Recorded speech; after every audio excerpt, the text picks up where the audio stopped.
بشه فضای مجازی در کشور موقعات رو দিয়ে فرصت Iran Russia যেন অঘোষিত দুই ভাই। পশ্চিমা নিষেধাজ্ঞা এবং রক্তচক্ষু উপেক্ষা করে দেশ দুটি নিজেদের সম্পর্কের নতুন দিগন্ত উন্মোচন করেছে। রুশ প্রেসিডেন্ট ভ্লাদিমির পুতিন এবং ইরানের সর্বোচ্চ নেতা আয়াতুল্লাহ খোমেনি একে অপরের হাত এমন শক্ত করে ধরেছেন যে পশ্চিমা শক্তির সাধ্য নেই সেই বন্ধন ছিন্ন করে।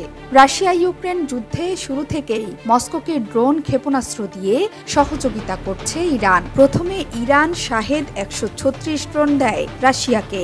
সংবাদ মাধ্যমের খবর, সম্প্রতি রাশিয়াকে স্বল্প পাল্লার ক্ষেপণাস্ত্র সরবরাহ করেছে তেহরান। এই সংবাদ শক্তভাবে নাকচ করছে না মস্কো। অন্যদিকে রুশরা ইরানকে অত্যাধুনিক যুদ্ধবিমান SU-৩৫ দিয়েছে বলে খবর। ঠিক এমন সময়ই ইরানকে মিত্র উন্নীত করে গুরুত্বপূর্ণ অংশীদারের মর্যাদা দিল রাশিয়া।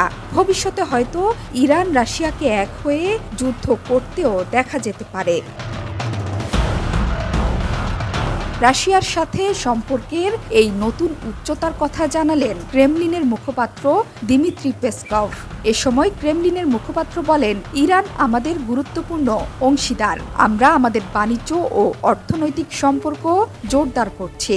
সবচেয়ে স্পর্শকাতর ক্ষেত্রগুলো সহ সম্ভাব্য সব বিষয়ে আমাদের সহযোগিতা ও সংলাপ আমরা জোরদার করছি। তবে অস্ত্র সরবরাহের বিষয়টি জোরালোভাবে অস্বীকার করতে দৃশ্যত ব্যর্থ হয়েছেন ক্রেমলিনের মুখপাত্র।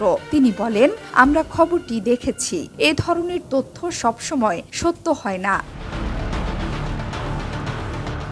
রুশ ইউক্রেন সম্পর্ক নিয়ে ইউরোপীয় ইউনিয়ন বলেছে, ইউক্রেনে যুদ্ধরত রুশ বাহিনীগুলোকে ইরানের ক্ষেপণাস্ত্র সরবরাহের বিষয়ে তাদের কাছে বিশ্বাসযোগ্য তথ্য রয়েছে। ২০২২ সালে ইউক্রেনে রাশিয়ার হামলা শুরুর পর ইরানের শাহেদ ড্রোন সরবরাহের মাধ্যমে মস্কো ও তেহরানের মধ্যে সম্পর্ক আরও ঘনিষ্ঠ হয়। এ নিয়ে ওয়াল স্ট্রিট জার্নালের এক প্রতিবেদনে বলা হয়েছে, এখন ক্ষেপণাস্ত্র সরবরাহ করা হচ্ছে। গতকাল এ দাবিকে সমর্থন জানায় ইউরোপীয় ইউনিয়নও। ক্ষেপণাস্ত্র সরবরাহের বিষয়টি নিশ্চিত হলে তেহরানের ওপর নিষেধাজ্ঞা আরোপের বিষয়ে সতর্কতাও দেয়া হয়েছে।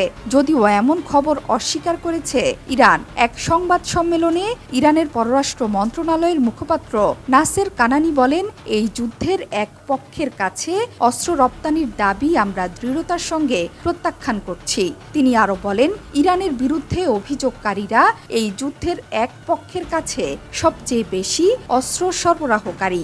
নিজেদের অবস্থান স্পষ্ট করে তিনি বলেন, তেহরান ইউক্রেন যুদ্ধের অংশ নয়।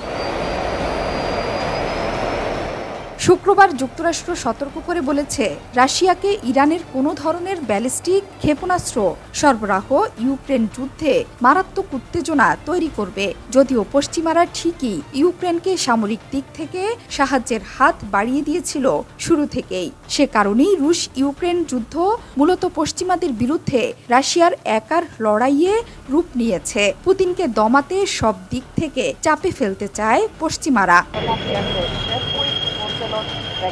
জোহরা চৌধুরী সেতু, ৭১।